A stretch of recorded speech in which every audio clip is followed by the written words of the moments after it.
Okay, I am sorry that our WebEx did not work out. I am recording this and it's through YouTube, so I will post this on YouTube and then give you guys the link. So you will still be able to see me work out these problems, and don't hesitate to email if you have any questions or anything about that. So we will take 3 on this particular slide right here.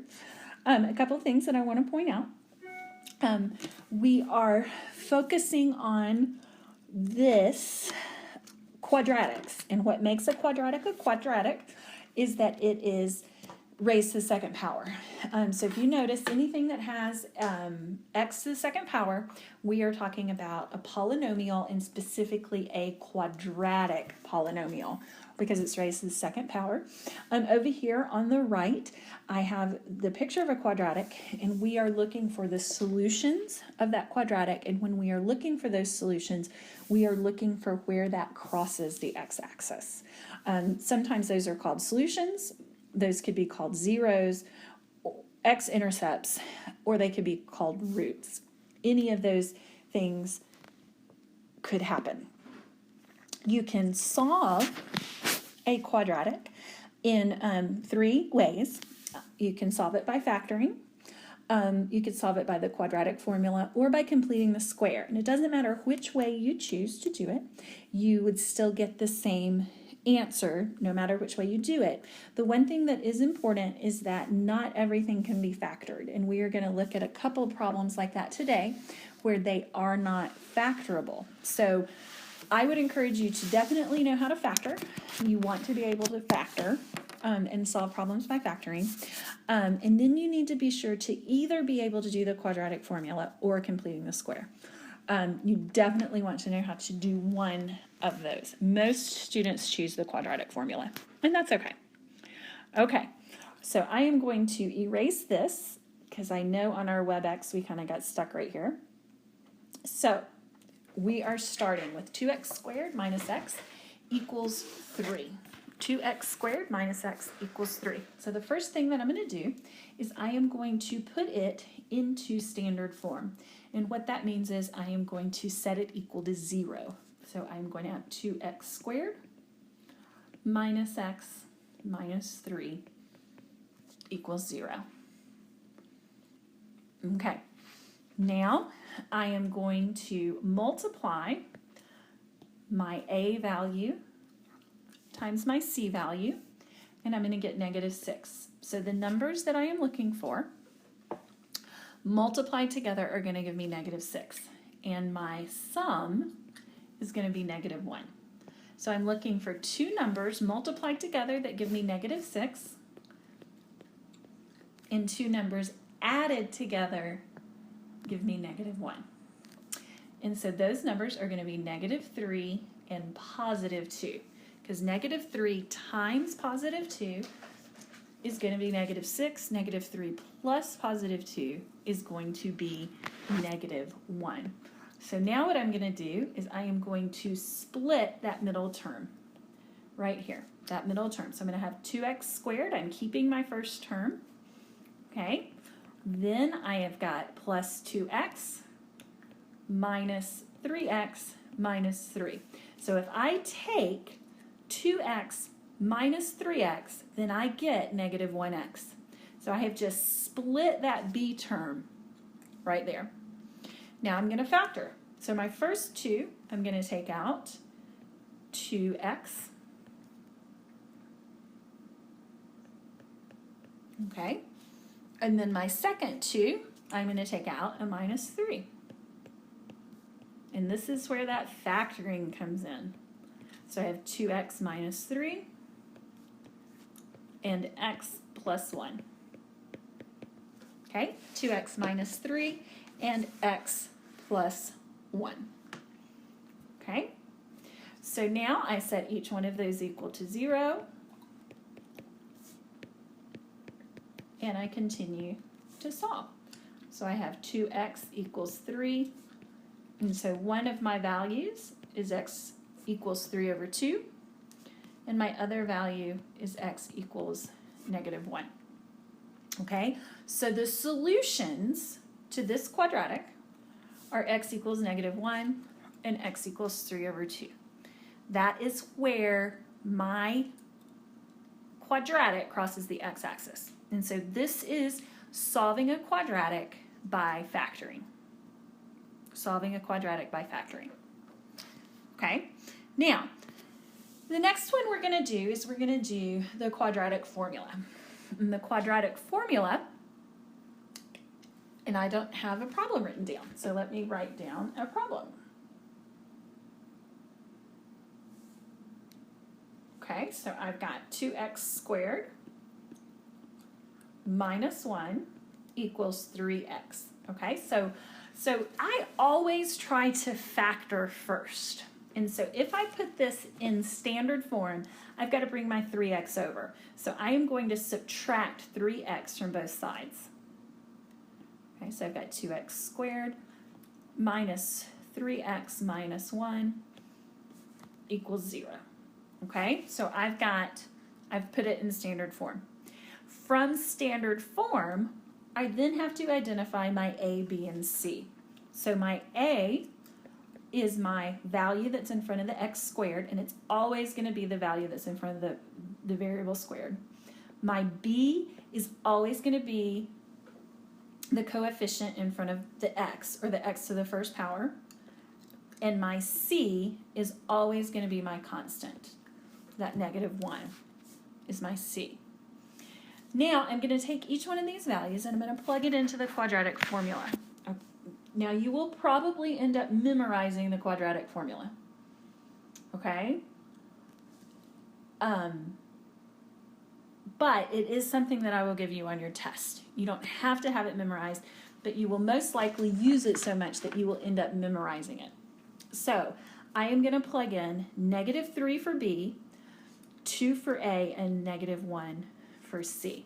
So I am going to start with -b. Now notice my b is negative, and the quadratic formula is saying -b. So this is going to end up being -3. So you have to be careful with that. And then we're going to do plus or minus the square root of -3 squared, and you are squaring the negative and the 3 there. So be careful with that. And then we will do minus 4 times a times c. Okay? And then all of this is over 2 times a. Okay. Now we have to follow the order of operations. Very important that we follow the order of operations.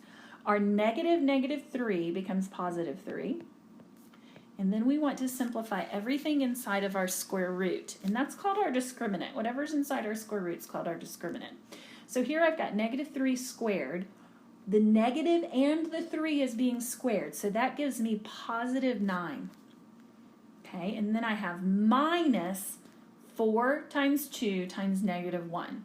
So we are actually going to end up with, think of that as plus -4.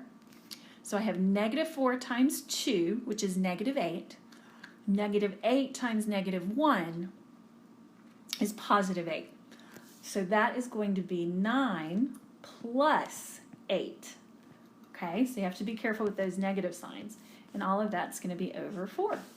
And now I can add my 9 plus 8. But that's the most that I can do. So my answer here is 3 plus or minus the square root of 17. This is my final answer. So you can write that as 3 plus the square root of 17 over 4, and then 3 minus the square root of 17 over 4. Okay?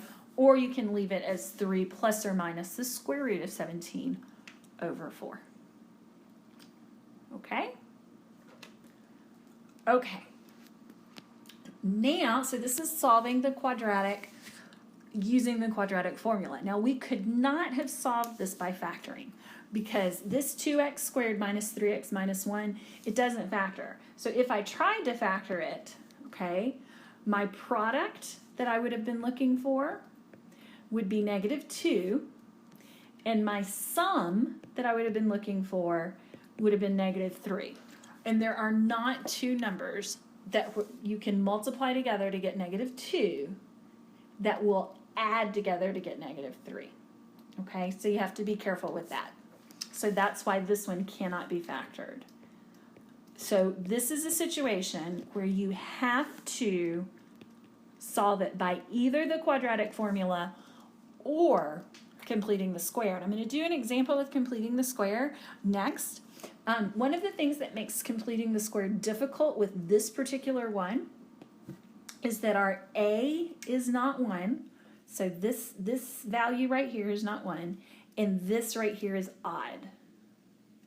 So we're going to do a pretty simple completing the square. Once your A value is greater than 1 or less than 1, when your A value isn't 1 or your B value is odd, it makes completing the square more challenging because you're dealing with a lot of fractions. And so that is probably the primary reason that students end up doing it by the quadratic formula. But you can do this one by completing the square. It's completely fine to do it by completing the square. However, you cannot do it by factoring because it's not factorable. It's called a prime. It's called prime. Excuse me. Okay, so the next one that we're going to do it by completing the square. So I want to talk about the steps that we go through when we are completing the square. The first thing that you're going to do for completing the square is you are going to put your expressions with variables on one side, and you're going to put the constant on the other side, okay? So what that means is my x squared and my negative 8x is going to be on one side of my equation sign, and my 5 is going to be on the other. And so that's different than what we usually do. So our first step is we're going to put our constant on one side of the equation sign. Okay, so we're putting our constant over there.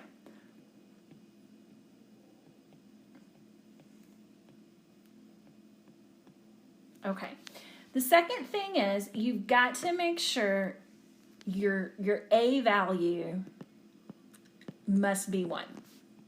So if it's not 1, then you have to divide. Okay, so if I had 2x squared, then I would have to divide everything by 2. And when you do that, that's when sometimes you end up with fractions.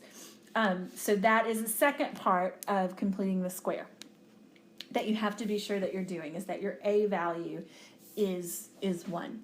Now, our third step is going to be the actual completing the square. So I have x squared minus 8x. Okay, what we do for this part is we look at our b value. So our b value here is -8. Okay, so I'm going to take half of my b value.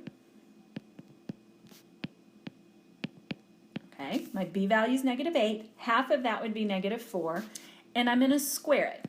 So I've got -4 squared. So that is 16. Okay, so I take half of my b value and square it.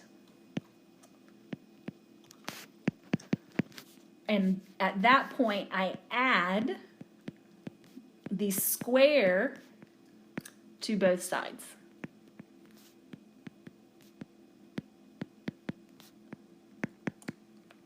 Okay, so I have added 16 to both sides because what I do to one side, I have to do to the other side.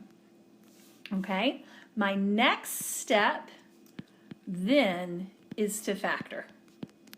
Okay, so x squared minus 8x plus 16, that factors to x minus 4 squared.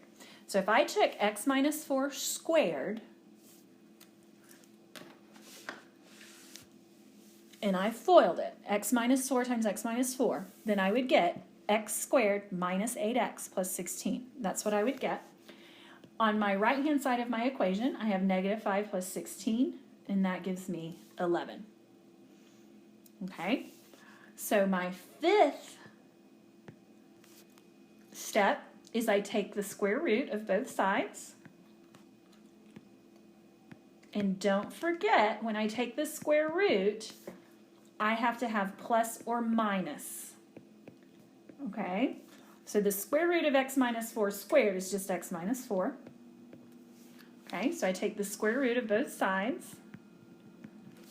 And then my last step is solve for x or isolate x. Okay, so I'm just going to add 4 to both sides. So my final answer is x equals 4 plus or minus the square root of 11. So this is my final answer. You could write it as 4 plus the square root of 11 and then 4 minus the square root of 11. So that's actually 2 answers. So think of that both ways. Now, you could not, again, you could not solve this by factoring. You could not solve it by factoring, but you could have solved it using the quadratic formula, and you would have gotten exactly the same answer if you had solved it using the quadratic formula. Okay? So I always like for students to know that completing the square is an option. One of the things is that students will use completing the square again when we talk about circles and conics. So I just want you guys to be aware of completing the square. We'll also use it some with graphing a quadratic and identifying the vertex of a quadratic.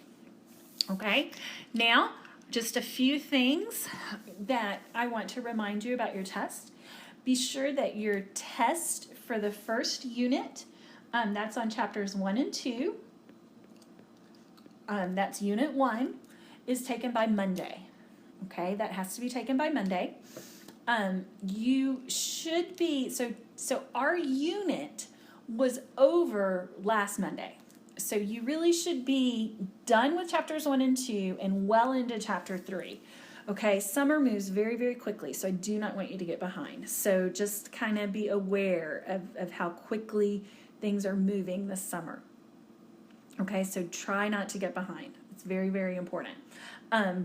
I will have office hours in just a couple minutes, so I know that some of you guys are going to try to grab me before during Skype, and so I'm hoping that things will go smoother and it won't be as much of an issue because we'll just do the audio then. So please don't hesitate to email me if you have any questions, and I'm always here to help. Thanks so much.